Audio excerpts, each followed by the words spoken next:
La vraie extase, c'est pas quelque chose qui nie la réalité, c'est quelque chose qui me permet enfin de rentrer dans la réalité. C'est-à-dire, je suis enfin vivant. Et au lieu de ne pas aimer ce corps, je m'incarne dans ce corps. Au lieu de ne pas aimer cette humanité, j'aime cette humanité, je rentre dedans, je rentre dans cette existence. Bonjour les amis, c'est Anne Guéquière. Avant de plonger dans notre émission du jour, je voulais vous dire un immense merci du fond du cœur.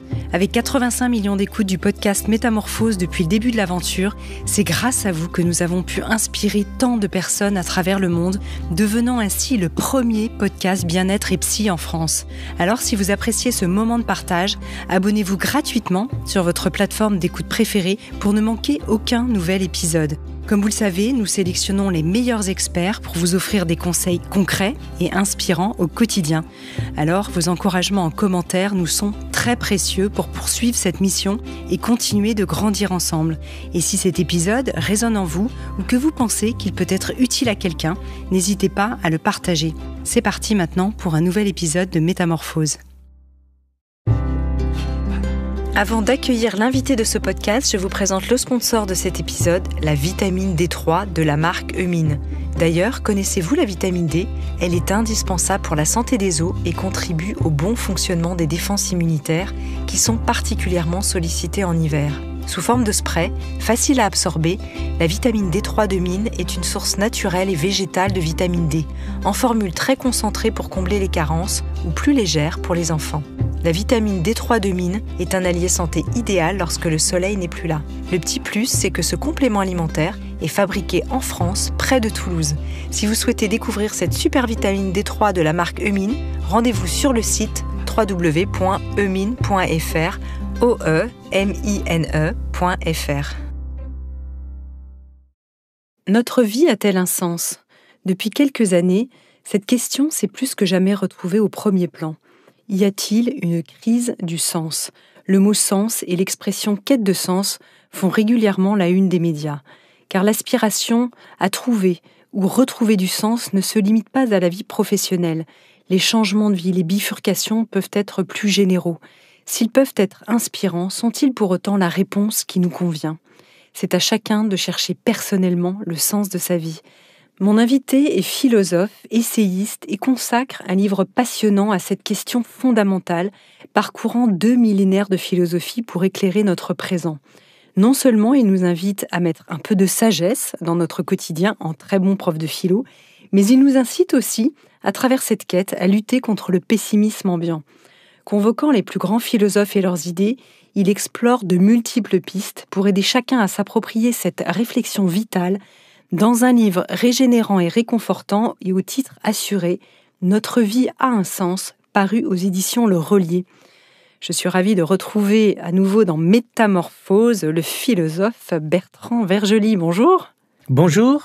On se retrouve aujourd'hui après cette émission qu'on avait enregistrée et qui avait eu un grand écho auprès des éditeurs de Métamorphose qui s'intitulait « La puissance de l'âme ». Oui. J'ai vraiment un bon souvenir de cet échange. On était allés assez loin et nos auditeurs avaient beaucoup apprécié. Et là, on va parler du sens aujourd'hui. Alors, quand on parle du sens et quand on parle de l'âme, finalement, on est sur des sujets quand même assez connexes. Oui, on est sur des sujets qu'on pourrait qualifier d'éminemment spirituels. Oui. À condition qu'on entende par esprit et spirituel, non pas quelque chose de vaguement religieux, mais quelque chose qui non seulement est intelligent, mais génial. Donc l'esprit, c'est plus qu'intelligent, c'est génial. Et nous essayons de trouver le génie de la vie. Et le génie de la vie, c'est que la vie a une âme et qu'elle a du sens. Voilà.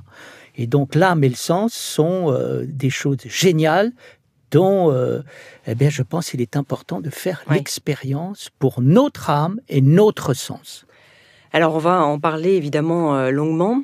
Je le disais en introduction, le titre de votre livre est vraiment une affirmation. La vie a un sens, c'est non des moindres, c'est-à-dire que vous ne l'avez pas formulé. Alors vous l'avez formulé en 4e de couve avec un point d'interrogation, mais par contre ce titre est vraiment une affirmation. C'était important ça pour vous ? C'est le titre de l'éditeur. Oui. C'est pas forcément un titre qui me plaisait au départ. C'est un titre auquel il faut que je m'habitue, mais il y a des moments je le trouve pas mal parce que finalement c'est très bien de l'affirmer.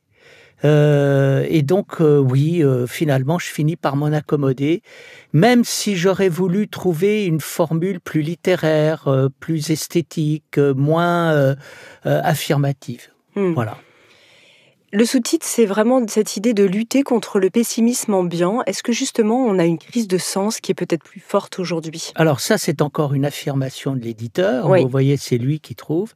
Mais alors, nous avons une crise majeure du sens. Vous savez, André Malraux disait dans un entretien qu'il avait eu avec un journaliste, il disait « Nous sommes la première civilisation au monde dans laquelle la vie n'a plus de sens ».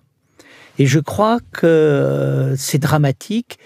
C'est un des efforts de ma vie. Je suis un enfant de mai 68. J'ai grandi dans un monde qui avait beaucoup de générosité, mais beaucoup de violence. Cette générosité, cette violence s'exprimait dans des mouvements révolutionnaires qui souvent se sont tragiquement achevés, soit à soutenir des dictatures politiques au nom de la liberté, ce qui était une contradiction majeure, soit parfois guettés par le terrorisme et la violence. Et je me disais, dans ma génération, il y avait une insurrection contre le sens, que je comprends. Qui disait sens disait Dieu, qui disait Dieu disait que la vie a fondamentalement du sens, et on voulait plus entendre parler de l'Église, on ne voulait plus entendre parler de Dieu, et donc la vie n'avait pas de sens. Pourquoi ? Parce qu'il fallait qu'elle n'en ait pas pour qu'on puisse avoir une liberté politique. C'est quelque chose qu'on trouve chez Camus. Camus, dans le mythe de Sisyphe, dit... et qu'on retrouve d'ailleurs chez Comte Sponville et qu'on retrouve chez Sartre et qui consiste à dire... Vous parlez même de suicide métaphysique. Hein. Oui, c'est ça. Oui. Si la vie a du sens, ça veut dire qu'on croit qu'il y a un miracle et on n'agira jamais. Donc, la caractéristique pour pouvoir agir, c'est de penser que la vie est tragique. Personne ne viendra à notre secours, donc secouons-nous et réveillons-nous. Voilà. Et donc, toute ma génération a été marquée par ça. C'est-à-dire, il fallait que la vie n'ait pas de sens. C'est pas quelqu'un qui est déprimé et qui dit la vie n'a pas de sens, je suis déprimé parce qu'au fond il regrette le sens. Ma génération ne regrettait absolument pas le sens. Elle voulait le tragique et elle était dopée par le tragique, ça lui permettait d'agir. Voilà. Et les conséquences de cela sont dramatiques. C'est-à-dire, je regarde mes contemporains et je remarque qu'il y a une souffrance énorme parce que l'absence de sens, c'est très bien pour doper l'action. Simplement, il y a aussi le fait de savoir d'où on vient et le fait de savoir où on va et le fait de savoir qui on est. Et je crois que personne ne peut vivre en pensant qu'il vient de rien, qu'il va vers rien et qu'il est rien qu'un tas d'atomes. N'oubliez pas cette parole de Michel Onfray qui dit nous sommes des blocs de misère jetés à toute allure dans le néant. Voilà. Et par exemple, si vous interrogez Jacques Monod, dit nous savons que nous sommes venus par hasard dans un univers indifférent à nos peines et à nos joies. Et donc il y a quel est le problème ? Il faut qu'il n'y ait pas de sens si on veut agir, mais les conséquences de ça, c'est qu'on ne sait plus quoi dire par rapport à l'origine, sinon qu'on est le résultat d'un accident, qu'on va tous aller dans le néant et qu'on n'est qu'un tas d'atomes. Eh bien non, c'est pas possible. Personne ne peut vivre avec ça ou élever ses enfants avec ça. Voyez. J'ai fait des cours dans des DU de soins palliatifs et à un moment, il y a une infirmière qui m'a dit « Qu'est-ce que vous pensez de cela ?» Il y a une dame qui m'a demandé à la fin d'un soin pourquoi elle avait vécu et elle a dit « Je n'ai pas su quoi répondre et j'ai baissé les yeux. » Oui, vous en parlez. Alors justement, j'avais envie de vous poser cette question. Est-ce que le sens a toujours été évident pour vous dans votre vie, à titre personnel, ou vous l'avez cherché justement le sens ? Parce que je le disais, je le rappelle, vous êtes théologien. Est-ce que Dieu vous est tombé dessus ? Vous êtes tombé dans cette marmite-là petit ? Alors oui, je suis tombé dans cette marmite, mais il faut remettre les choses en ordre. Oui. Qu'est-ce qu'on appelle le sens ? Oui. Donc le sens, pratiquement pour nous, c'est la direction, la signification, l'intuition et la valeur. Mais le sens, tel que vous venez de l'évoquer, renvoie à ce qu'on pourrait appeler la correspondance infinie. Qu'est-ce que veut dire la vie a du sens? Bien, c'est l'expérience qu'a Baudelaire dans les correspondances. Je suis dans la nature, je suis émerveillé par la nature, et tout d'un coup, la nature me répond, et j'ai le sentiment que si je ne suis plus dans la nature, je suis dans un temple. Ça me parle fondamentalement. La vie me parle, et la vie me dit que je ne suis pas venu par hasard, que je ne vais pas dans le néant, que je suis quelque chose, que ma vie correspond à quelque chose. Et ça correspond à quoi? Ça correspond au fait que nous sommes liés à une extraordinaire puissance de vie qui se trouve derrière toute chose et qui est une puissance de vie céleste. Et nous pouvons vivre cette vie, nous venons de la vie, nous allons vers la vie et nous sommes faits pour la vie. Mais pour nos contemporains, on vient de rien, on va vers rien. Pourquoi? Parce que tout le monde vous dira, Dieu, je ne le vois pas. Moi, je vois le monde et je vois plutôt ce qui est sombre et triste à l'intérieur du monde et non pas la beauté dont vous parlez. Et je n'ai pas cette relation que vous avez entre la beauté et Dieu. Qu'est-ce qu'on peut entendre par l'expérience de Dieu? Une présence infinie que nous avons à l'intérieur de nous et qui nous permet de donner de la présence à toute chose. Et si nous vivons avec cette présence, tout devient non pas simplement réel, mais réellement réel, extraordinairement réel, merveilleusement réel. Voilà. Et donc, est-ce que je suis tombé dedans? Quand on me demande, je suis tombé dedans 5 fois. C'est-à-dire, je suis né avec une mère qui n'avait pas du tout l'intention d'être orthodoxe, qui a découvert l'orthodoxie quand elle a quitté la Suisse pour la France. Elle voulait rencontrer la culture française, elle rencontre la culture russe, elle rencontre des gens géniaux, en particulier le Evgraf Kovalevski, le père Sophrony, Monseigneur Antoine, qui étaient des gens merveilleux, totalement habités par la spiritualité. Elle a fait l'expérience avec des chrétiens que les Beatles ont fait avec les sages indiens, c'est-à-dire de trouver des êtres habités, inspirés, lumineux, qui permettaient de rendre tout lumineux. Et tout d'un coup, cette vie divine, tout d'un coup, eh bien, on l'a à l'intérieur du cœur et on s'aperçoit qu'elle est merveilleuse. C'est-à-dire, c'est pas quelque chose qui nous empêche de vivre, c'est quelque chose qui nous permet de vivre encore mieux. Donc, nous avons, dans la réalité, il y a la réalité naturelle, il y a la réalité humaine, et puis vous avez la réalité divine. Et qu'est-ce que c'est que la réalité divine? C'est plus que naturel, c'est plus qu'humain, c'est plus que tout. Et ça peut s'habiter en dehors du religieux d'ailleurs. Voilà. Pour les personnes qui nous écoutent justement, qui ne seraient pas croyants. Alors, le paradoxe de croyants, c'est que vous avez beaucoup de croyants qui ne se reconnaissent pas du tout dans ce que je dis, et beaucoup de gens qui disent, écoutez, c'est quand même très curieux, je ne crois pas du tout, mais alors, je me reconnais complètement dans ce que vous dites. Pourquoi? Parce qu'il y a l'appartenance à une église confessionnelle et sociologique, et puis il y a l'expérience profondeur de la vie. C'est pas parce qu'on croit en Dieu qu'on va faire l'économie de la vie, et qu'on va faire l'économie de quoi que ce soit. Au contraire. Donc, premièrement, je nais dans un milieu orthodoxe. Après, je rencontre Olivier Clément, et c'est l'expérience de mai 68. Et Olivier Clément, théologien orthodoxe, dit, écoutez, n'allez pas dans les mouvements révolutionnaires parce qu'ils sont tragiques. Ensuite, qu'est-ce qui se passe? Je vais au Mont Athos et je fais l'expérience merveilleuse d'aller au Mont Athos et d'être placé dans la vie liturgique et d'être habité, imprégné dans mes cellules, vous voyez. C'est-à-dire, qu'est-ce qui est intéressant? Tu ne te poses pas de questions, tu plonges dedans, tu manges et tu bois.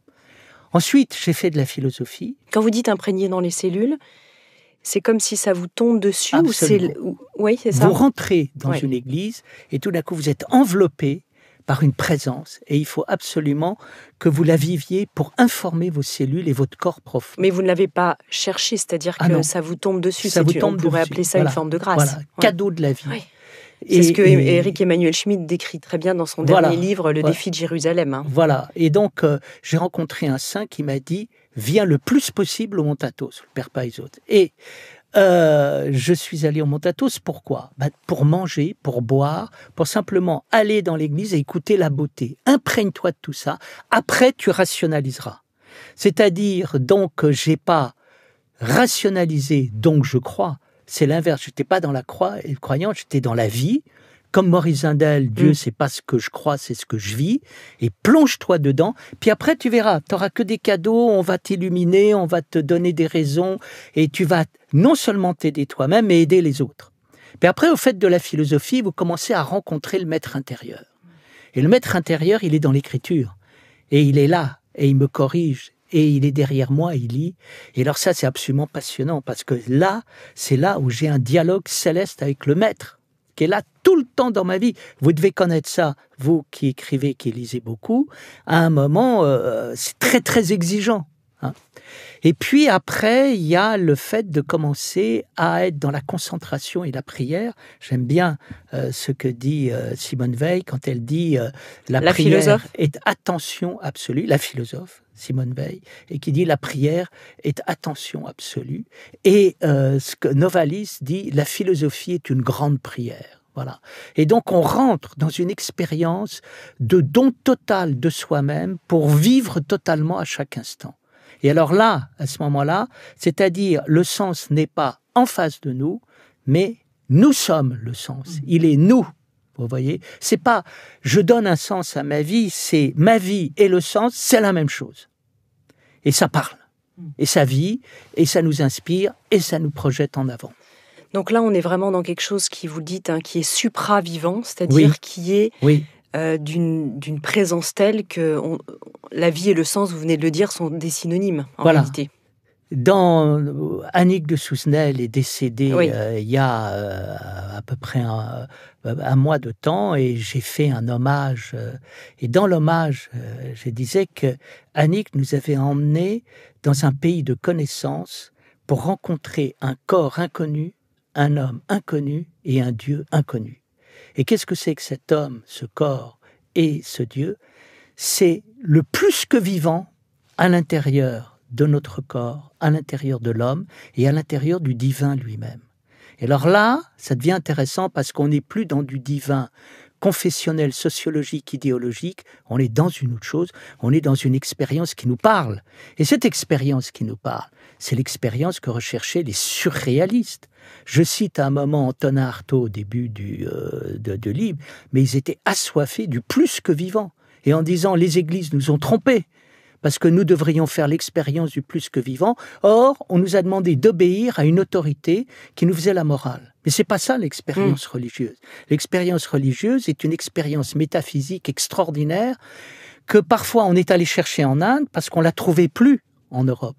Ou parfois on l'a trouvée dans les monastères, mais c'est la quête intérieure, où tout d'un coup vous sentez qu'il y a quelque chose qui doit parler dans la vie, et il faut absolument faire l'expérience de cette parole vivante, qui est plus que vivante. Le plus que vivant à l'intérieur de nous. Quand je vous entends, évidemment, je pense à la béatitude et à l'extase. Est-ce qu'on est de cet ordre-là? Alors, extase, oui. Si vous ne voyez pas ça comme le fait de... sous un mode caricatural. C'est-à-dire, extase, je sors de l'immobilité. Et béatitude, je ne suis pas dans la joie, je suis plus que dans la joie. Donc, je rentre dans quoi ? Qu'est-ce que c'est que le dynamisme ? Le dynamisme, c'est l'énergie. L'énergie qui est plus que vivante, qui fait que je suis plus que dans la joie. Et c'est ce que vit Spinoza à la fin de l'éthique, quand à un moment, il dit que l'essence de l'éthique, c'est la béatitude. Et quand vous êtes dans la béatitude, vous n'avez plus besoin de morale, parce que vous allez au-delà de la morale. Vous ne cherchez plus à éradiquer les passions tristes, il n'y a plus un acte volontaire. Voilà, c'est-à-dire, tout le problème, c'est qu'en général, on se bat contre le mal, on se bat contre un ennemi. Et, Deleuze cherchait une philosophie qui ne soit pas paranoïaque, Nietzsche cherchait une philosophie qui soit l'innocence, on ne soit pas en train de régler des comptes et de culpabiliser quelqu'un, mais qu'on dise des choses qui viennent de la vie et qui inspirent le vivant à l'intérieur de nous-mêmes. Et ça, c'est ça la philosophie, c'est ça la libération, c'est ça la deuxième naissance dont parle le Christ à Nicodème quand il dit « Vous ne rentrerez pas au royaume des cieux si vous n'êtes pas né une deuxième fois », où tout d'un coup, là, c'est la joie qui parle à l'intérieur, c'est le plus que vivant qui parle à l'intérieur. Et là, quand on le vit, on donne ce que les Indiens appellent les libérés vivants. Les libérés vivants. Ça, j'adore cette expression. C'est extraordinaire, cette formule, les libérés vivants. On la remettra aussi sur nos réseaux pour l'avoir bien à l'intérieur de soi. Devenez des libérés vivants. Alors, cette idée d'être des libérés vivants, il y a quelque chose de goûteux, il y a quelque chose qui se goûte cellulairement. Oui, c'est ça. Alors, Et puis j'aimerais bien parler de ces personnes qui disent moi j'aimerais goûter à ça. J'ai un ami psychiatre avec qui je discute souvent qui parle aussi de bypass spirituel, c'est-à-dire des Oui. personnes qui ne vont pas bien et qui vont chercher à travers la blessure, dans le high, dans l'extase peut-être, une quête en fait pour échapper à la blessure où là il pourrait peut-être y avoir un leurre qui ne serait pas ce goûteux et ce vivant dont vous parlez dans lequel on est. C'est Si- peut-être intéressant de faire le distinguo. Parce qu'ils vont chercher ces états extatiques, mais pour finalement échapper à leurs conditions entières et humaines. Alors, vous avez deux choses. Vous avez des gens qui souffrent et qui peuvent, à un moment, s'enivrer de leur propre souffrance. Jean Genet, avec cette parole, est incroyable. La seule manière d'échapper à l'horreur, c'est de s'y plonger complètement. Donc, à un moment, je joue avec ma propre horreur, je joue avec mon propre malheur, et je trouve une formule de toute puissance à l'intérieur de mon impuissance, parce que je vais jouer à rajouter du malheur au malheur. Bien. Ensuite, vous avez des extases artificielles qui reviennent en fait à se mettre dans ce qu'on appelle des états extatiques, qui sont des états stupéfiants. Vous voyez que vous pouvez avoir avec des produits comme l'héroïne, où tout d'un coup, vous avez l'impression de sortir de votre corps, de sortir de votre vie quotidienne. Mais ça, c'est le malheur, vous voyez, parce que vous ne résolvez pas vos problèmes, vous les fuyez. Et vous êtes dans une narcose. À un moment, il y a ce qu'on appelle, cette expression en analyse, les narcoses fugitives, vous voyez. Et puis après, vous avez l'expérience profonde de l'existence. Vous sortez d'une réalité polluée, d'une réalité malade, d'une réalité ignorante, et vous rentrez dans la connaissance. Et tout d'un coup, ça vous donne une colonne vertébrale. Et là, vous naissez à la vie, vous vivez vraiment. C'est ça, ce qu'on appelle une vraie extase. La vraie extase, c'est pas quelque chose qui nie la réalité, c'est quelque chose qui me permet enfin de rentrer dans la réalité. C'est-à-dire, je suis enfin vivant. Et au lieu de ne pas aimer ce corps, je m'incarne dans ce corps. Au lieu de ne pas aimer cette humanité, j'aime cette humanité, je rentre dedans, je rentre dans cette existence. Parce que beaucoup de personnes recherchent ça aujourd'hui avec des états modifiés de conscience. Alors ça peut être avec des stupéfiants, et là on est pour le pire, mais ça peut être aussi avec des formes de transe. Il y a beaucoup de gens qui essayent de découvrir à travers le néo-chamanisme et compagnie ces états-là. Est-ce qu'on est peut-être dans une forme de vérité ou pas forcément ? Non, on est dans une forme de malheur parce qu'on veut le fabriquer. Et on dit, regarde, je vais te donner un truc, prends-le, on participe à tel rite, puis tu vas voir, ça va provoquer telle chose. Moi, ce que j'aime dans cette affaire, c'est que c'est quelque chose qui vient d'en haut, qui vous est donné à un moment que vous ne connaissez pas, et où tout d'un coup, vous aurez une sensation qui ne va pas vous étourdir, vous assommer, vous enivrer, mais au contraire, enfin, arrêter d'être dévoré par tout ce qui nous parasite, pour être simplement, humblement dans notre humanité, dans notre corps, et de goûter une merveilleuse simplicité. Vous voyez, un merveilleux moment. Vous savez, c'est un peu l'expérience d'Élie. Il fait l'expérience de Dieu, puis Dieu se présente sous la forme d'un tonnerre, puis après sous la forme du feu, et puis le tonnerre n'est pas Dieu, et puis le feu n'est pas Dieu. Puis à un moment, il y a une brise. Et alors, ce qui est très joli dans la brise, c'est quoi ? C'est que Dieu nous parle de bouche à bouche. Et il nous parle de lèvre à lèvre. Et là, c'est ça la braise, c'est le baiser de Dieu. Et là, tout d'un coup, c'est merveilleux. Et il n'y a pas besoin de tonnerre et de feu, il y a besoin d'une exquise simplicité. Vous voyez ? Mais celle-là, vous vous en viendrez pour l'éternité. Parce que c'est tellement beau, c'est tellement beau, c'est tellement délicat, etc. Et là, vous vous rendez compte de la toute-puissance céleste, c'est-à-dire que vous êtes anéanti, vous ne pouvez pas tuer. Vous arrivez dans ce moment où impossible d'avoir une mauvaise pensée, impossible de tuer. La mort, la tristesse et la douleur n'existent pas. Et ça, c'est la délicatesse.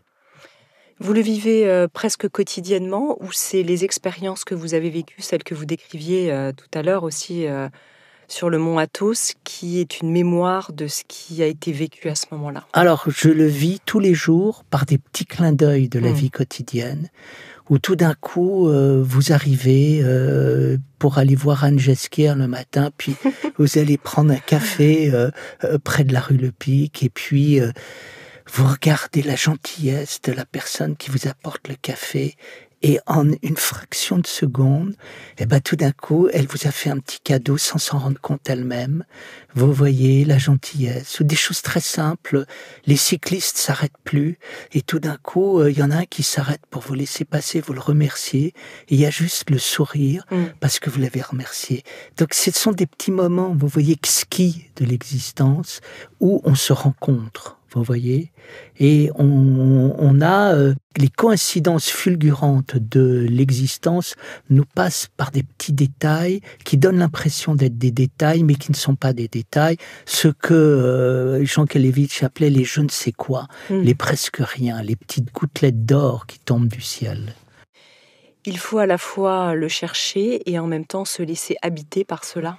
Alors il faut le cultiver, mais il ne faut pas le provoquer. Donc, qu'est-ce qu'il nous dit ?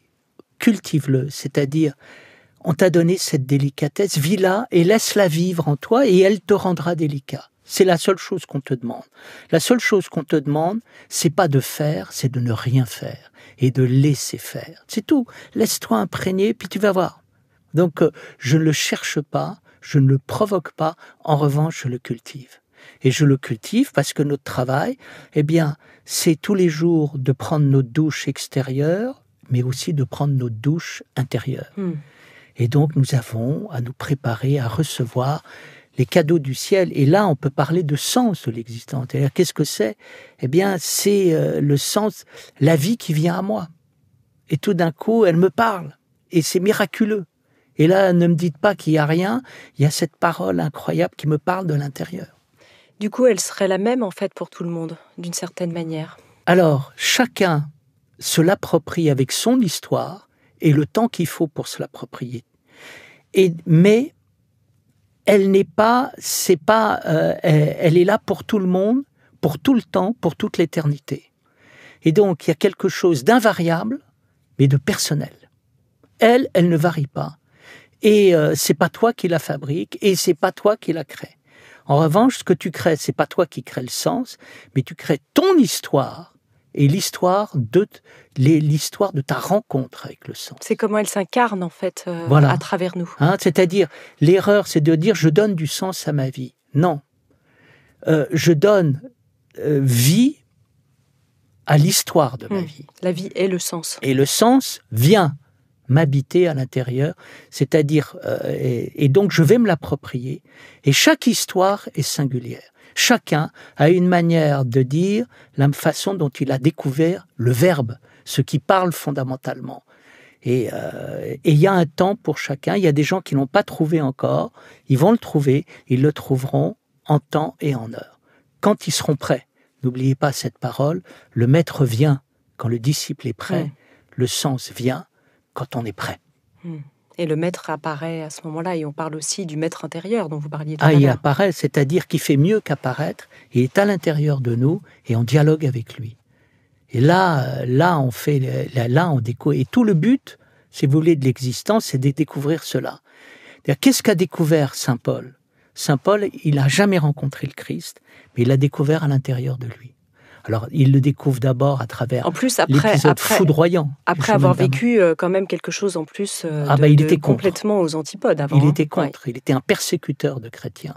Et jusqu'au moment où il découvre qu'il était contre un Christ politique, et il ne voit pas du tout ce dont il est question. Mais personne n'y comprend rien. N'oubliez pas que dans les évangiles, les disciples ne comprennent rien de ce que le Christ dit.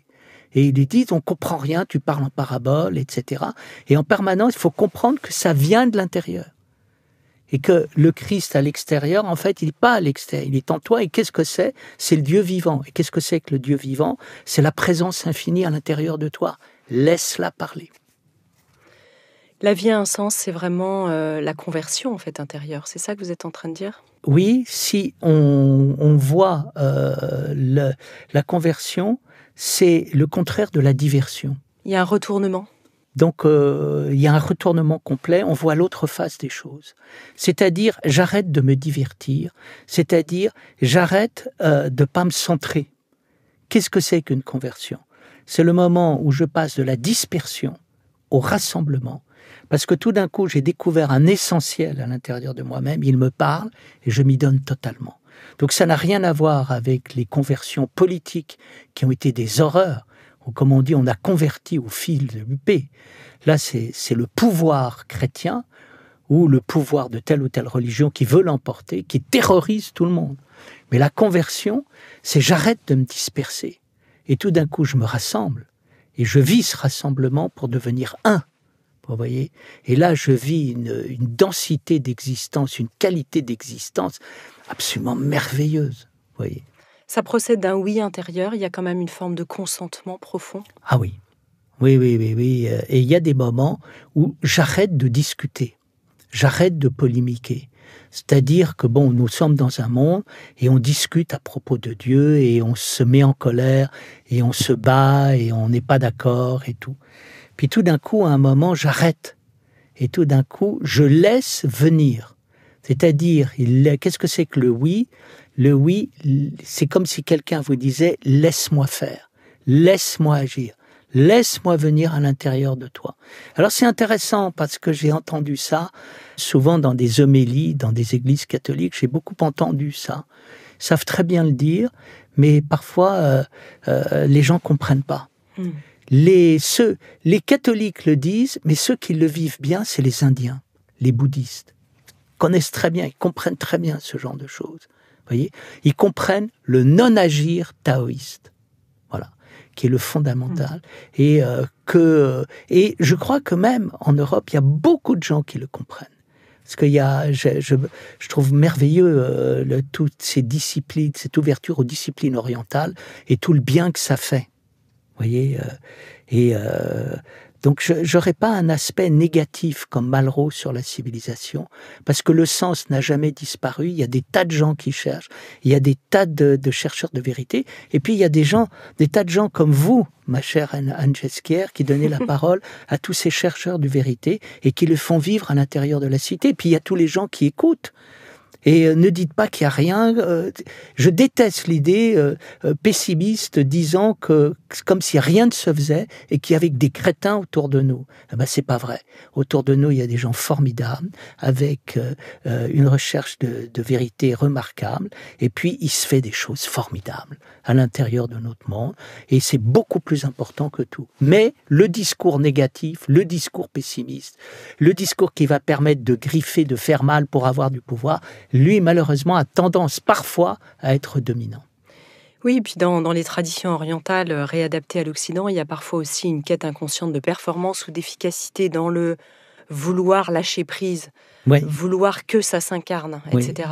Et donc, on arrive à ce paradoxe des mouvements de développement personnel qui n'arrêtent pas de dire qu'il faut sortir de l'ego, mais parfois, j'ai jamais vu autant d'ego que dans ces discours, dans ces groupes où on veut s'affranchir de l'ego et dans lesquels on se regarde en permanence pour savoir si on est sorti de l'ego.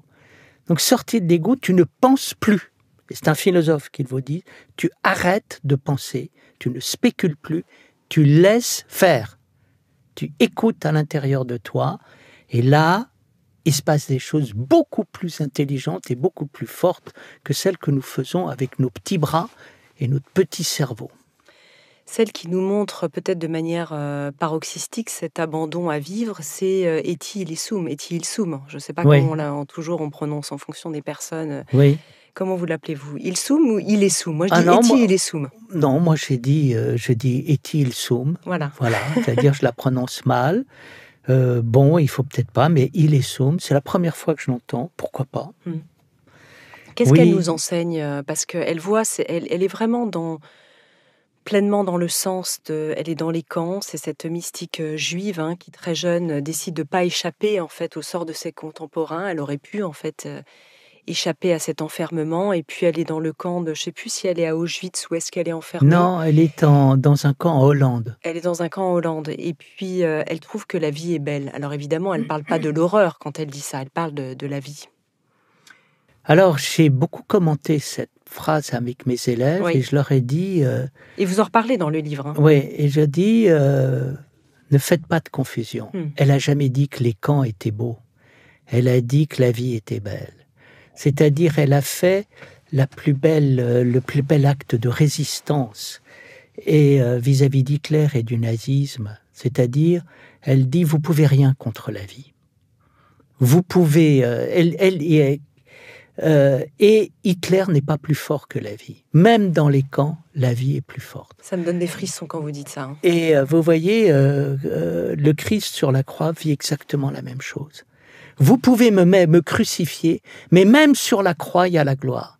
Alors j'ai compris, enfin, ce week-end, ce que ça voulait vraiment dire. Ah, bah, on a des nouvelles toutes fraîches là, c'est incroyable. En commentant les stoïciens, oui. Et le début du manuel d'Épictète, je suis tombé sur cette phrase, il y a des choses qui dépendent de nous, et il y a des choses qui ne dépendent pas de nous. Qu'est-ce qui dépend de nous? C'est notre être. Et notre être, il vient d'où? Il vient de l'éternité. Et chacun a en lui une part d'être. Et rien ne peut aller contre cette part d'être. Et cette part d'être, elle est partout. C'est-à-dire, il y a l'esclave. L'esclave existe, il est esclave, et puis il y a le fait qu'il existe. Et le fait qui existe, c'est hors esclavage. Partout, il y a le fait qu'on existe, et on ne peut rien contre ça. C'est ce qui permet à Épictète de dire « Vous pouvez me réduire à l'esclavage, mais vous pouvez rien contre le fait que j'existe. » Et donc, ça donne quoi? Ça permet aux gens de mourir. C'est-à-dire, c'est un moment, là, quand vous avez ça, faites cette expérience, vous rentrez dans l'expérience de la liberté absolue. C'est-à-dire, vous, Anne, vous êtes ceci ou cela. Mais il y a quelque chose en vous qui est le fait absolu de l'existence. Et personne ni rien ne peut vous l'enlever. Et donc, vous avez des personnes qui, tout d'un coup, vont mourir. Puis elles font l'expérience du fait qu'elles existent. Et ça les apaise complètement. Et elles comprennent la différence entre quitter le monde et quitter la vie. On ne quitte jamais la vie, mais on va quitter le monde. On ne quitte jamais l'être. Si vous lisez le manuel d'Épictète, vous avez, Épictète termine par cette parole en disant Anitos et Mélitos peuvent me nuire, mais ils ne peuvent pas m'anéantir. Rien ne peut vous anéantir, rien. Et il y a quelque chose pour vous, dans chacun de nous, qui est inscrit dans le livre de vie pour l'éternité. Voilà. Et quand vous avez compris ça, vous êtes totalement libre et apaisé. Et Tilsum, qu'est-ce qu'elle fait? Les nazis ne peuvent rien sur l'éternité. Ils ne peuvent rien sur l'être. Ils veulent fabriquer une nouvelle humanité à partir d'une race supérieure. L'humanité ne se fabrique pas, et donc tout sera voué à l'échec. Et donc, elle est sereine, et parfois elle fait l'expérience que c'est dans des lieux comme les camps de concentration ou les prisons que l'on s'aperçoit que cette part d'être irréductible à l'intérieur de nous existe. Ou dans les lits d'hôpitaux. C'est pour ça que dans les chambres des malades et de ceux qui vont mourir, il se passe des très grandes choses. On pense à Christiane Singer aussi. Et on pense à Christiane, que j'ai eu la chance de rencontrer. Et vous voyez, je me souviendrai toujours être allé dans son bureau, dans ce merveilleux château d'Autriche. Et Rastenberg, quelque chose comme ça. Rastenberg. Et elle avait écrit, il y avait marqué 2 phrases, l'une d'Olivier Clément, dont je vous ai parlé, et l'autre de René Char. Et Olivier Clément avait dit, dans ce monde, parfois, certaines personnes ont de la gratitude, et parfois, ils s'émerveillent. Dans ce monde, parfois certaines personnes s'émerveillent et parfois ils sont de la gratitude. Et cette phrase de René Char, nous sommes des inconcevables avec des repères éblouissants. C'est extraordinaire. Ah ouais, c'est merveilleux. C'est merveilleux. Ouais. Et donc, vous avez quoi? Vous avez cette part d'être incroyable que les gens ont fait et qui est fascinante. Alors comment? En général, dans la vie, vous commencez par acquérir et puis après, vous commencez à vous dépoussiérer de tout ce que vous avez acquis jusqu'au moment où vous vous rendez compte que le plus important dans la vie, c'est de découvrir non pas ce que l'on a, mais ce que l'on est. Et là, quand vous parlez de votre être, c'est merveilleux, ça libère tout le monde. Tout ce qui s'est fait de créateur, tout ce qui se fait de génial, tout ce qui nous permet de vivre, c'est notre être qui parle. Et notre être nous dit quelque chose de magnifique, qui est la joie à l'état pur. Vis, continue de vivre, ne désespère pas de vivre, parce qu'on ne peut rien contre toi. On ne peut rien contre ton être profond. Est-ce que quelqu'un pourrait nous entendre et le comprendre intellectuellement, mais ne pas le ressentir? Parce que certaines personnes, dans leurs histoires, dans leurs blessures, sont coupées peut-être aussi de... Non, c'est-à-dire si vous le comprenez, véritablement, ça rentre à l'intérieur de vous. Donc vous pouvez répéter des choses. La vérité vous rend libre, en fait, on est là. C'est ça. Vous pouvez répéter, et ça a été répété. Il y a des cours des stoïciens, et c'est pour ça que les cours sur les stoïciens m'ennuient tellement, parce qu'ils répétaient, et les gens ne parlaient pas. Moi, j'aurais aimé qu'un prof dise, écoutez, je vais vous raconter pourquoi Épictète m'a bouleversé, et en quoi c'est absolument génial. Et comment il montre que notre être n'a rien à voir avec l'argent, avec le pouvoir et avec les honneurs.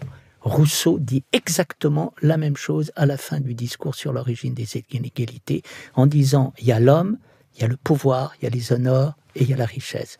Eh bien, je ne suis ni le pouvoir, ni la richesse, ni les honneurs, parce que tout ça est aléatoire et passager. Mais il y a quelque chose en moi qui fait que je suis. Et là, on est dans le « je suis » fondamental, « je suis, j'existe ». Descartes, il se demande s'il y a quelque chose qui existe, et il dit, bien évidemment qu'il y a quelque chose qui existe, ma propre existence me démontre, je suis, j'existe. Et n'oubliez pas que le nom de Dieu dans la Bible, c'est Yahvé, Yod et Vavé, qui veut dire « je suis ». Alors si on dit, en fait, on n'est pas dans l'être, mais je serai tel que je serai. Tout est dans l'avenir. Voilà. Et là, c'est ça, est-il soum. C'est une expérience incroyable d'être. Vous voyez, c'est l'essence même de la sagesse philosophique. J'ai découvert l'être et je me laisse guider par l'être. Vous comprenez la naissance de la philosophie, Pythagore, les thérapeutes. Qui sont les thérapeutes? C'est des gens qui soignent parce qu'ils trouvent notre être. Première école également d'Alexandrie, Philon d'Alexandrie, qui a pour maître mot « prenez soin de votre être », prendre soin de son être. Qui nous renvoie quand même au « connais-toi toi-même ». Parfaitement. Dont j'ai appris il n'y a pas longtemps que peut-être il aurait été soufflé par une femme en réalité. Ah, comme dans le banquet, celle qui dit la vérité, c'est Diotime, la prêtresse de Mantinée. Vous voyez? Et on oublie que le « connais-toi toi-même » veut dire « connais-toi toi-même et tu connaîtras le secret de l'univers et des dieux », et qu'il y avait deux autres paroles qui étaient liées à ça, « rien de trop et ne promets jamais ». Voilà. Donc, et c'est quoi? Les dieux sont en toi, et les dieux sont l'expression du fait divin. Et si tu comprends le fait divin, tu comprends tout, parce que ce fait, il est partout. Et tu vas regarder les choses avec les yeux de l'éternité, comme disait Spinoza, et les yeux du divin, et tu vas les voir, et tu vas découvrir ton corps inconnu, le corps qui est, et tu vas découvrir l'humanité inconnue, l'humanité qui est. Et puis, tu vas revenir sur le religieux et le Dieu, et tu vas vraiment découvrir le vrai Dieu. Et là, voilà, là, tu vas faire une vraie expérience, entre guillemets, religieuse. Alors, qui est Dieu pour vous, justement, ce Dieu qui s'incarne? Ce Dieu, c'est une expérience extraordinaire. C'est d'une joie, d'une force, d'une vitalité. C'est la part la plus heureuse de moi-même. Et c'est celle dont j'adore parler. Et je me dis que l'un des plus beaux moments de l'existence, c'est de parler des choses divines, de parler de la vie divine, de parler de la réalité divine. Vous voyez?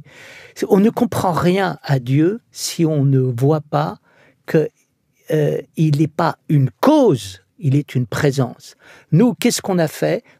Quand on a fait de la théologie, on n'a pas fait de la théologie, on a fait de l'astrophysique. Oui. Et qu'est-ce qu'on a fait? On a pris l'univers, on s'est mis en face de l'univers et on s'est demandé, est-ce qu'il y a une cause à tout ça? Alors on a sorti Dieu du chapeau et on a dit, voilà, Dieu est la cause. Pourquoi? Pour en fait dire, c'est pas possible que tout ça puisse venir par hasard. Non, ça peut pas venir par hasard. Et Trinh Xuân Tuan, un astrophysicien contemporain que je connais, dit devant la précision des 14 paramètres qui tiennent le monde en équilibre, je m'incline.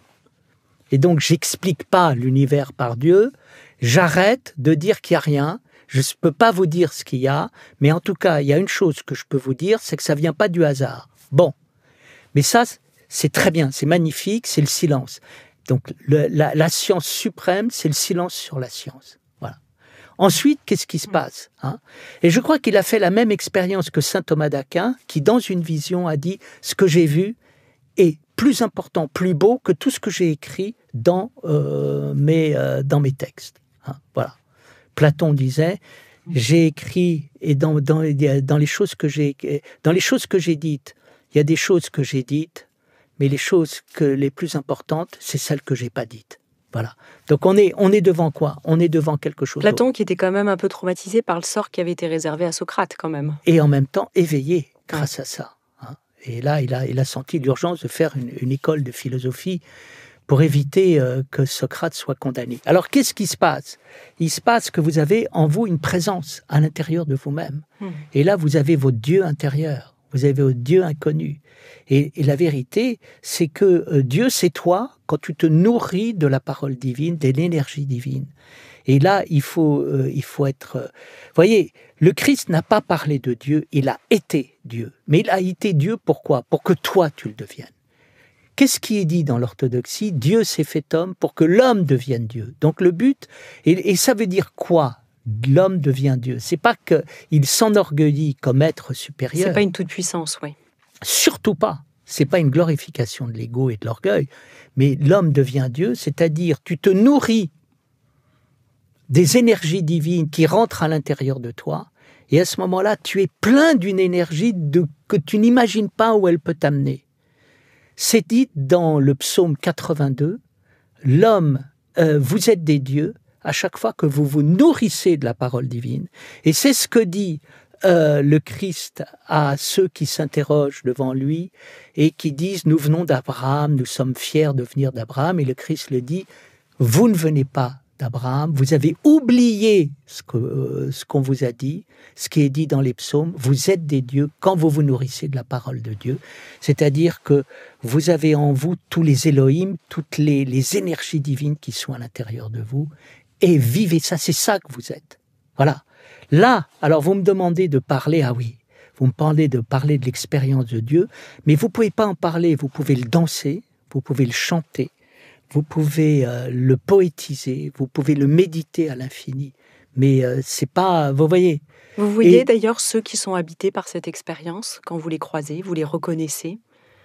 Alors vous les reconnaissez au bien qu'ils vous le font, sans apparemment rien dire et rien faire. C'est-à-dire que tout d'un coup, il y a quelque chose de très délicat qui vient, vous voyez. Mais vous voyez, des expériences divines pour moi, je rentre dans une église romane qui est déserte, il y a la pénombre, la fraîcheur, et tout d'un coup, je me sens immensément bien par ce vide, ce silence, cette délicatesse incroyable qui vient. Mais c'est toujours très délicat, vous voyez. Et vous le faites dans d'autres cultures religieuses? Vous pouvez faire cette expérience dans d'autres cultures religieuses? Partout. J'ai fait l'expérience des fils et des filles de Dieu. Il m'est arrivé de rentrer dans une mosquée et de voir tout d'un coup simplement la cour sous le soleil en écoutant la fontaine avec le filet d'eau. Et tout d'un coup, un bien-être, une pause délicieuse. J'ai été en Birmanie dans des temples bouddhistes et à un moment, je me disais, c'est très curieux, j'ai l'impression que dans la ferveur, je suis comme dans une église orthodoxe. Mais vous avez des moments, j'étais dans l'île de Naxos, au milieu du bazar, je rentre dans une église, la pénombre, il y avait juste un cierge. Et puis autour, vous avez l'agitation du bazar. Et vous avez, vous voyez, ces petites pointes d'éternité qui rentrent partout. Dans les lieux de culte aident en fait l'homme à trouver cette présence. À partir du moment où ce sont des lieux. Et ce sont plus... c'est-à-dire, il y a quelque chose qui a lieu et qui pénètre tout ça. Donc, il y a des tas de manières, si vous voulez, de faire l'expérience de la présence divine. Et on la voit dans des lieux et dans toutes les cultures, vous voyez. Un jour, je faisais une conférence et il y a des Africains qui étaient là en disant « Mais c'est pas... D'où est-ce que vous savez ça ?» J'ai dit « Écoutez, de tout ce que vous dites, vous parlez exactement comme les Africains. » Je dis « Oui, parce que je vis ce que je parle, je vis ce que je pense. » Et donc, vous, ça vous parle parce que vous êtes dans quelque chose de très vivant, de très incarné, et qui n'est pas du tout un jeu mental. On parlait des philosophes tout à l'heure, peut-être revenir aussi sur la pensée de Bergson à propos du sens, parce qu'elle est aussi intéressante. Il parle de cet élan et de l'élargissement en fait, de soi. Alors ça revient un peu à paraphraser ce qu'on vient de dire. Mais c'est intéressant de le prendre aussi par d'autres bouts, et notamment ceux des philosophes que vous citez aussi abondamment. Qu'est-ce qui nous enseigne Bergson ? Bergson, il part de la vie et il part de la meilleure manière de parler des choses divines. C'est-à-dire, vous pouvez parler de la vie, vous pouvez parler de Dieu du point de vue politique, ou vous parlez de Dieu en sage, en philosophe, en être inspiré. Qu'est-ce que va faire le politique ? Le politique, il veut un système infaillible qui démontre tout. Et donc, vous avez un Dieu rationnel, et ce Dieu rationnel, on l'a fabriqué, il a très bien marché, et qui consiste à dire, nous avons besoin d'ordre, et nous avons besoin d'un garant de l'ordre, à la fois intellectuel et moral. Et donc, Dieu existe, pourquoi ? Parce que rien ne peut se faire sans ordre, et rien ne peut se faire sans la cause de cet ordre, que ce soit une cause intellectuelle ou morale. Et là, vous bétonnez, et vous arrivez dans l'infaillibilité. Et que les catholiques me pardonnent, mais il faut quand même voir que tout le système catholique est fait pour aboutir au pape et à l'infaillibilité du pape, avec un système qui dit c'est infaillible. Bon, ça a assuré l'ordre dans la culture occidentale. Oui. Et puis vous avez autre chose, c'est-à-dire Bergson renvoie directement à la méthode christique qui consiste à dire je ne vais pas vous parler de Dieu, mais on va vivre Dieu. Et il va y avoir mieux qu'une preuve. Donc je vous apporte, vous allez le vivre et vous allez être Dieu. Alors et ça, c'est quoi l'expérience de Bergson ? Je vis. Qu'est-ce que ça veut dire vivre ? Vivre, ça veut dire passer de la réalité matérielle à la réalité vivante, individuelle, et à la réalité rayonnante et énergétique. Et qu'est-ce que je fais ? Je rentre dans la vie. Et dans la vie, je découvre un souffle créateur à l'intérieur de la vie. Et là, qu'est-ce qui se passe ? Ça me rend créateur. Et là, je vis le principe divin et créateur. Et donc, je ne suis pas dans la preuve, je suis dans la vie. Et là, la méthodologie de Bergson, Deleuze en parle merveilleusement bien dans un petit livre génial qui s'appelle le Bergsonisme et qui dit toute la méthode de Bergson est fondée sur l'intuition. Et l'intuition, je pars de ce que je sens, je pars de ce que je vis, et ce que je sens et ce que je vis, c'est ça qui me démontre l'existence divine. Ce qui dit Spinoza, quand Spinoza dit « nous expérimentons que nous sommes éternels ». C'est-à-dire, je ne vais pas vous démontrer l'éternité. L'éternité, ça se sent, je la vis, c'est mieux qu'une démonstration. Donc, c'est ça ce que vous disiez sur l'être tout à l'heure. Voilà. Et Bergson nous apprend la méthodologie qui nous renvoie au principe Christ en philosophie, le Dieu vivant, la vie vivante. Et donc, c'est merveilleux parce que je fais confiance à moi, je deviens présent à ce que je suis et je laisse parler la présence. Et là, c'est juste, vous voyez, parce que ça ne laisse rien passer, c'est pas parce que c'est personnel que c'est subjectif, parce que c'est personnel, c'est extrêmement rigoureux, parce que pour être personnel, il faut être constamment personnel, constamment présent. Et ça, c'est la grande découverte que fait Descartes dans le discours de la méthode. Il découvre que l'essence de la logique n'est pas logique. l'essence de la logique, elle est personnelle. Hmm. Elle est vivante. Donc tout ça, c'est quoi? Expérience vivante pour rencontrer dans la vie ce que Saint-Augustin appelle la vie de la vie. Vous parlez aussi du jeu qui devient une personne, avec cet exemple de Mozart. Oui. Je trouve ça intéressant parce qu'on voit vraiment ce qui nous traverse. Oui. C'est-à-dire que Mozart n'a pas fait une musique, il a fait la musique. Il a été la musique. Et il y a un moment, donc là... On sort de l'appropriation, en fait. Voilà. Il devient serviteur. Et là, vous comprenez la métaphore du serviteur dont il est tout le temps question dans les Écriteurs. Être serviteur, c'est le passage du petit moi au soi, et plus qu'au soi, à la personne céleste, qui à un moment crée des choses, l'universel, alors qui parle à tout le monde. C'est ça, l'universel, c'est pas la totalité de l'humanité, c'est ce qui parle à l'humanité. Vous pouvez avoir la totalité numérique de l'humanité, mais si rien ne parle, il n'y a pas d'humanité. Alors, qu'est-ce qui est important? Mozart nous parle. Pourquoi? Parce qu'il est passé de sa musique à la musique. C'est ce qui nous donne, d'une certaine manière, ce qu'on pourrait appeler, alors moi j'aime pas ce terme de mission de vie, mais qui est notre vocation finalement profonde. Je suis au service, je deviens le serviteur, et en même temps je suis au service de moi-même, mais aussi de cette vie qui me traverse. Alors il y a un beau mot, plus que mission, c'est mandat, le mandat du ciel. Et vous avez, j'ai une amie qui m'a fait faire un jour des exercices de Qigong. Et dans ces exercices de Qigong, elle m'a dit « mandat du ciel ». Oui. Et moi, j'ai un ami qui a disparu malheureusement il y a 1 an et demi, qui a quitté ce monde et qui disait « nous sommes l'équipe au sol ». Oui. Les bras armés, en fait. Drôle, ouais. C'est très drôle. Ouais.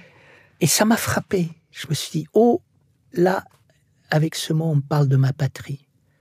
C'est-à-dire, le mandat du ciel, c'est ce qui se passe quand vous recevez directement venant d'en haut ce pourquoi vous êtes fait et ce qui est la responsabilité qu'on vous confie sur Terre. Alors, il s'avère que vous et moi, on a une responsabilité qui est assez proche. C'est-à-dire, moi, on m'a dit, le ciel m'a dit, tu vas avoir une très belle vie, mais tu vas travailler. Et puis tu vas écrire, on va te lire, et tu vas parler, on va t'écouter. Et donc mais qu'est-ce qu'il y a derrière? Derrière, il y a une exigence. Je vais te donner quelques éléments par lesquels tu vas faire ce pourquoi tu es fait. Et chacun de nous a quelque chose à faire. Et chacun de nous sent qu'il y a des choses qui l'appellent de l'intérieur, en disant ça c'est moi, ça c'est le truc qui me correspond. Parfois, l'appel peut-il être douloureux ou pas forcément? Ah oui. Parfois, on ne le voit pas du tout. On ne l'a pas entendu. On n'y a pas fait attention. Il s'est présenté à nous et on l'a régulièrement refoulé. Et donc, il y a quelque chose de très, très spécial. Il y a quelque chose qui vous correspond. C'est pour ça que je dis, je donne du sens à ma vie. Ça veut dire quoi? Je veux m'approprier subjectivement quelque chose qui n'est pas du tout subjectif, qui est ma propre correspondance avec la vie.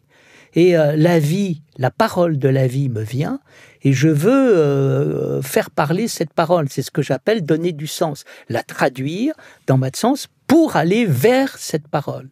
Mais derrière quelque chose qui est apparemment subjectif, de dire je vais donner du sens à ma vie, c'est moi qui le décrète, tu décrètes rien du tout. Tu fais mieux que décréter, tu vas vivre une noce. Une expérience amoureuse, la vie va te parler et tu vas te marier avec cette parole et tu vas la vivre amoureusement, merveilleusement. Voyez, comme un artiste. Un artiste, il reçoit la parole de la vie et à un moment, irrésistiblement, il se marie avec cette parole et il vit la noce magnifique du masculin, du féminin, du réceptif et de l'actif. De l'ombre et de la lumière, on pourrait dire aussi. Oui, alors l'expérience de l'ombre. Il y a une alchimie. Oui, il n'y a pas de lumière sans ombre. C'est pour ça que la lumière n'est pas en face de l'ombre, vous voyez. Mais il y a la parole. L'ombre, elle est dans la lumière et la lumière est dans l'ombre. S'il n'y avait pas de lumière, vous ne pourriez pas voir la lumière. Et qu'est-ce qui fait qu'on peut voir la lumière? C'est qu'il n'y a pas que la lumière. Donc là, on est devant quelque chose qui est très intéressant, qui est le passage des opposés pour aller vers la réalité. Mais nous, qu'est-ce qui se passe? Il y a la parole de la vie et il y a nous. et je dis j'ai envie de donner du sens à ma vie. Oui, mais qu'est-ce que tu veux? J'ai envie de faire parler ce qui parle et qui me parle vraiment. Alors là, on est devant une harmonie merveilleuse. Et c'est merveilleux dans la vie d'avoir donné du sens pour la vie et de dire « je fais ce pourquoi je suis fait ». Et pour autant, est-elle une perfection? Pas forcément. Parce que quand on entend ça, on pourrait s'imaginer que finalement ce mandat ou cette mission est quelque chose de parfait, alors qu'elle reste dans notre pleine humanité. Alors, qu'est-ce que c'est que le parfait? Le parfait, c'est un truc qui arrive et qui est très concret. C'est quand on dit à quelqu'un « ne rajoute rien ». Ne rajoute rien. Voilà. Petite expérience pour vous faire sourire. À chaque fois que je dis à une femme qu'elle est bien coiffée, la première chose qu'elle fait, c'est de se mettre la main dans les cheveux pour se décoiffer. Pour mettre et le on bazar. a envie de dire, mais écoute, t'étais très bien coiffée, ne rajoute rien. Donc qu'est-ce que c'est que la perfection? La perfection, c'est que c'est juste. C'est parfait, ne rajoute rien. Donc qu'est-ce qui se passe? Vous allez vivre l'expérience de la parole. Et il n'y a rien à rajouter. Elle est parfaite. Elle n'est pas finie. Il y aura d'autres choses. Mais en cet instant, c'est parfait. C'est ça qu'on peut appeler aussi le paradis, ce fameux PRDS. Alors là, le paradis, j'adore. Et merci de dire, le paradis est une clé de connaissance pour parler des 4 degrés de l'interprétation, à savoir littéral, historique, moral, anagogique, mystique, symbolique. Bien. Et c'est ça, le paradis, c'est le jardin du sens. Et le jardin du sens, et il faut aller dans le jardin du sens. Et dans le jardin du sens... Qui a parlé de ce jardin du sens? C'est le judaïsme qui a parlé des PRDS, du paradis. Mais nous, on voit le paradis comme un jardin où Adam et Ève, vêtus d'une feuille de vigne, vivent exactement comme l'avait décrit, je crois, Eiffel dans ses dessins, d'une manière naïve. Mais le paradis arrive à un lieu de béatitude, c'est arriver à la compréhension. Et la compréhension, c'est ce qui permet la communion avec tout. C'est-à-dire quand vous êtes dans le plan mystique de la présence divine qui est présente avec tout et qui libère la présence de tout, alors qu'est-ce qui se passe? Ah oui, alors là, tout est ouvert. Tout est ouvert. Et là, vous êtes plus que joyeux. Et donc, c'est les grands, vous voyez. L'expérience de la compréhension, c'est exactement l'expérience de la jouissance amoureuse, où tout d'un coup, il y a une béatitude, tout est ouvert, tout est absolument extraordinaire. Cette compréhension, elle vient quand même à travers aussi une recherche de connaissance, parce que vous, quand on vous écoute, vous êtes érudit. Est-ce qu'on a besoin de est-ce que cette connaissance nous rend libre dans la compréhension profonde? Oui, si nous comprenons ce que veut dire la connaissance, il y a les connaissances, une connaissance et la connaissance. Il y a les informations, il y a la représentation, et puis après, il y a la vie. Donc la connaissance, c'est le moment où on apprend la vie et on apprend à vivre. Et on sait vivre. Donc, par exemple, les grands profs vous apprennent d'une part un savoir, mais vous apprennent à vivre. C'est ce que vous êtes en train de faire en ce moment avec nous. Écoutez, c'est ce que vous nous aidez à faire. Hein. Oui, quand j'enseignais, vous savez, vous avez des messages intérieurs qui vous sont donnés en disant ce qu'on te demande. C'est pas d'enseigner ce que tu sais, mais c'est d'enseigner ce que tu es. Et on peut très bien faire des meilleurs cours de philosophie s'il s'agit simplement de rassembler des informations. Mais on s'en fiche. L'important, c'est que tu vives la philosophie. Vous dites d'ailleurs, quand on sait voir et rire, on est libre, on reste libre. Rien ne peut agir contre soi. Il y a une forme de légèreté quand même de l'être, justement. Insoutenable presque. Et insoutenable légèreté de l'être. Et on retrouve etil sum, la part d'être. Il y a quelque chose qui t'appartient. Il y a fait quelque chose en toi parce que ça ne t'appartient pas. Au fond. Il y a un renoncement. D'ailleurs, vous dites vivre, c'est renoncer. Oui, au sens de se dégager. Oui.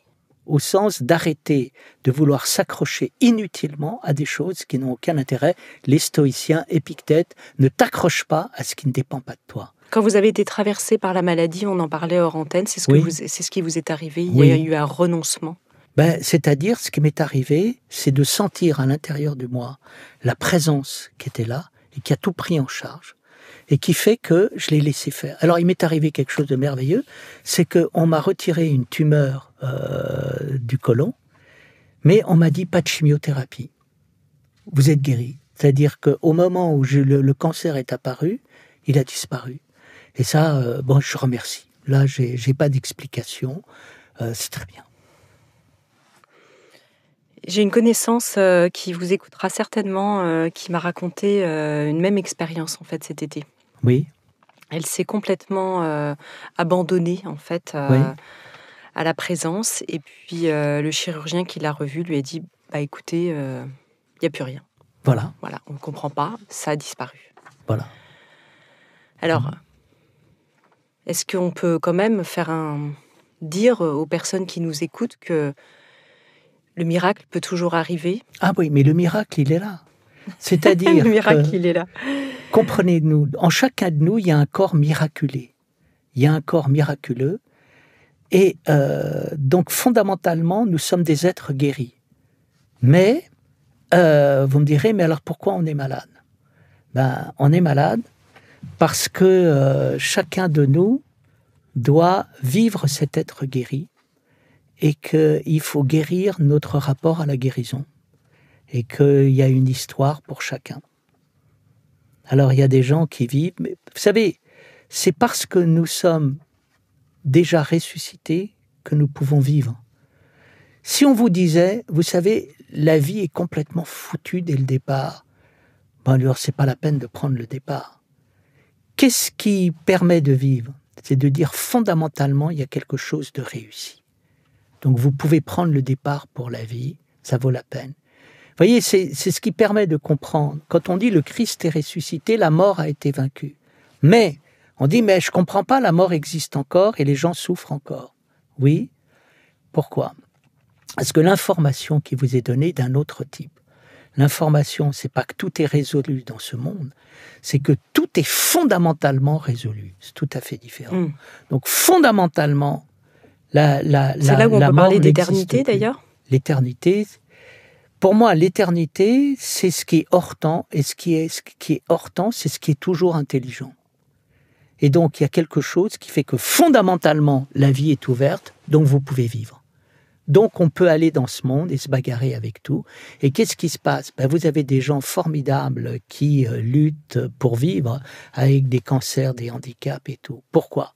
C'est pas qu'ils savent, et ils savent que la vie est fondamentalement vaut la peine d'être vécue. Mais pourquoi elle est fondamentalement, elle vaut la peine d'être vécue? Parce que fondamentalement, elle est vivante.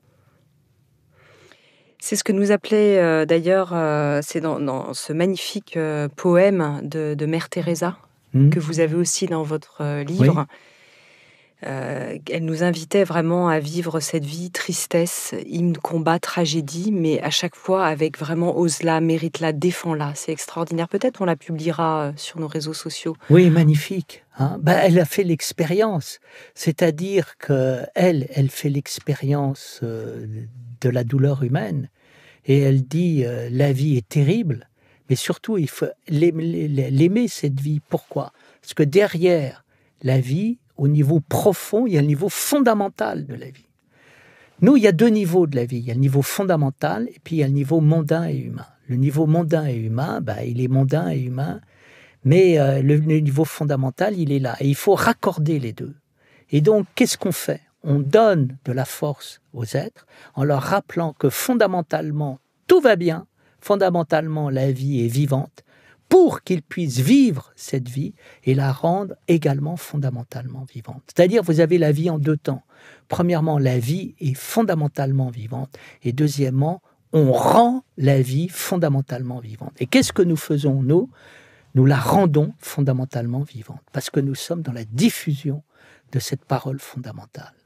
Et pourtant, on sait que des personnalités comme Mère Teresa ont douté, elle aussi. On sait qu'elle a eu des grands moments de désert spirituel dans sa vie, comme beaucoup de grands mystiques d'ailleurs. Oui. Est-ce que ça cohabite fatalement dans une vie comme ça d'éveillé? C'est-à-dire qu'à un moment, Dieu se retire pour vous laisser marcher tout seul. Et donc, c'est pas facile, parce qu'il y a en nous un être gourmand qui aimerait avoir toujours des sucres d'orge célestes, si vous voulez. Et à un moment, et tant mieux. C'est qu'il n'y a pas toujours l'extase, il n'y a pas toujours... Vous voyez, j'avais vu ce qui m'avait fait douter de certains mouvements charismatiques, parce qu'ils avaient la ligne directe avec Dieu et il y avait 10 miracles par jour et des manifestations divines tout le temps. Et à un moment, il n'y en a pas. Il n'y a plus de manifestations. Et le Christ en parle. La foule demande des miracles et dit « Je ne vais pas vous donner de miracles. Le seul miracle que je vous donne, c'est le miracle de Jonas qui est sorti de la baleine. Le seul miracle, c'est quoi ? C'est le fait d'avoir une parole qui permette à un moment de passer de l'inconscient au conscient et de rendre vivant toutes les énergies qui sont cachées à l'intérieur de nous. Ça, c'est le miracle. Donc le miracle est à un autre niveau. Et ce n'est pas des manifestations spectaculaires. On n'est pas au cirque. Merci infiniment, en tout cas, Bertrand Vergely, d'être revenu une fois de plus échanger avec moi dans Métamorphose, nous éclairer.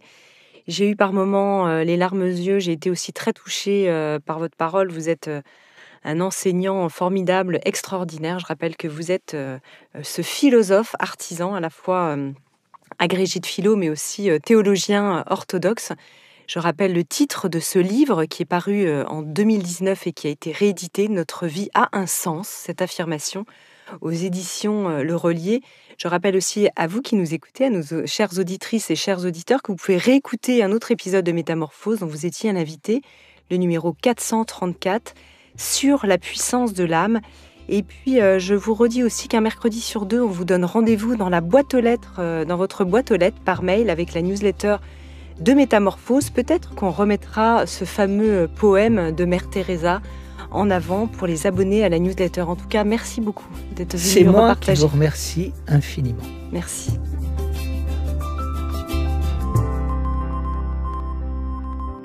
Si vous avez aimé ce podcast, n'hésitez pas à lui donner 5 étoiles sur Apple Podcast et surtout abonnez-vous pour ne manquer aucun épisode. Découvrez mes invités en avant-première sur Instagram à l'adresse Métamorphose Podcast et abonnez-vous aussi gratuitement dès maintenant à la newsletter Métamorphose pour être au courant de nos conférences, ateliers et de nos dernières actualités. Pour ça, rendez-vous sur notre nouveau site www.métamorphosepodcast.com. Métamorphose, le podcast qui éveille la conscience. Tous les lundis et jeudis dès 7h.